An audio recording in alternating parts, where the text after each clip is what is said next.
Hai, balik lagi nih sama aku Uti dalam cerita dipaksa menikah. Aku tahu nih, kalian nunggu-nunggu bab ini kan? Mau tahu nih, Riko sama Intan lanjutannya gimana nih? Udah sampai bab berapa ya?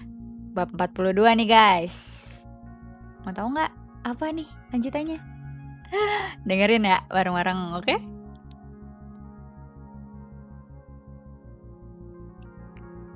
Intan mengambil piring, lalu memindahkan makanan yang dibeli Riko tadi ke dalam piring. Riko memperhatikan setiap gerakan tubuh Intan. Tubuh Intan tinggi, sekitar 165 cm. Berat badannya sekitar 48 kg. Riko menjadi tidak tega untuk melakukan itu pada Intan karena Intan memang masih kecil dan polos. Beda dengan dirinya, yang 10 tahun lebih tua dari Intan. Cara berpikir pun pasti berbeda. Sebagai pria dewasa, di otak Riko hanyalah seks dan bekerja. Sedangkan di otak Intan yang masih di usia sekolah, tentu saja yang dipikirkan hanya belajar dan belajar. Ia tidak ingin memasakkan keinginannya pada Intan. Tapi Intan itu istrinya. Pada siapa lagi dia melampiaskan nafsunya kalau bukan pada Intan? Riko terus memandangi Intan. Intan merasa tidak nyaman karena dipandangin terus sama Riko. "Mas, kenapa sih ngeliatin aku terus?" tanya Intan sambil menutupi dadanya dengan tangan. "Kenapa ditutupin? Aku udah lihat semuanya kali," jawab Riko sambil tersenyum. "Ih, aku malu, risih juga. Udah jangan diliatin terus ah," balas Intan malu-malu.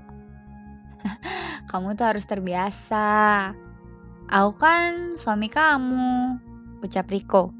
Setelah makan seperti biasa, Intan mengambilkan Riko air minum lalu mencuci piring bekas mereka makan.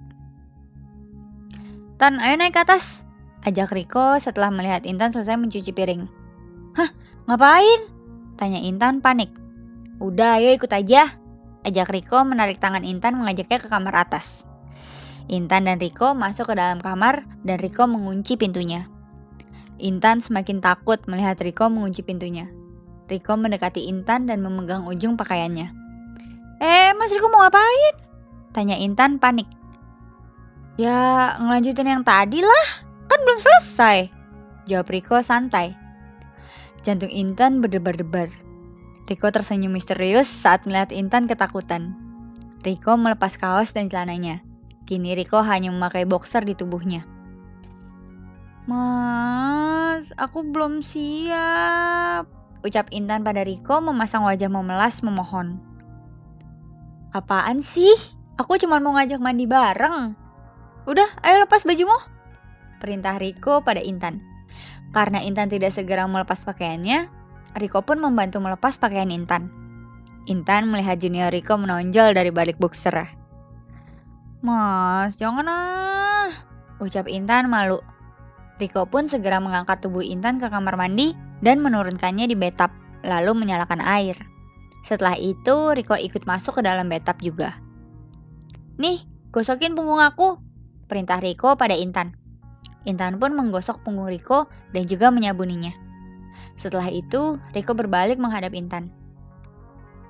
"Sabunin yang depan juga dong sekalian," perintah Riko sambil tersenyum. Intan pun memegang dada dan perut Riko dengan malu-malu.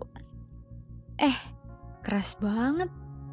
Jadi ngeri aku mau digituin, batin Intan sambil menyabun tubuh Riko. "Nah, kamu balik badan sekarang. Aku mau gosok punggung kamu," perintah Riko tiba-tiba. Gak usah mas, gak usah. Aku bisa sendiri kok. Mas Riko, keluar aja ya," tolak Intan mengusir Riko. "Ih, buruan, balik," perintah Riko. Intan pun berbalik menuruti kata-kata Riko. Saat Intan berbalik, Riko memeluk Intan dari belakang dan meremas kedua gunung kembarnya. "Mas, ngapain?" pekik Intan kaget. Riko pun tersenyum nakal. Riko menyabuni seluruh tubuh Intan hingga ke ujung kakinya, termasuk paha dan pangkal paha Intan. Intan merasa geli dan malu. "Nah, udah selesai. Udah, berdiri terus dibilas deh badannya," ajak Riko sambil berdiri. Intan menutup matanya karena si adik junior Riko berdiri tegak dari tadi. Mas Riko duluan aja deh," balas Intan. Tanpa aba-aba, Riko pun mengangkat tubuh Intan dari bathtub dan menurunkannya di bawah shower. Riko menyalakan keran air. Air shower pun membasahi tubuh mereka berdua. Wah, udah tahu kan selanjutnya? Udah dah. Kalau mau tahu selanjutnya gimana lagi nih cerita mereka, tungguin aja bab berikutnya. Oh ya, makasih banget nih udah tetap setia ngikutin cerita Dipaksa Menikah. Jangan bosen-bosen ya, dengerin terus, oke? Sampai jumpa di bab berikutnya. Bye-bye.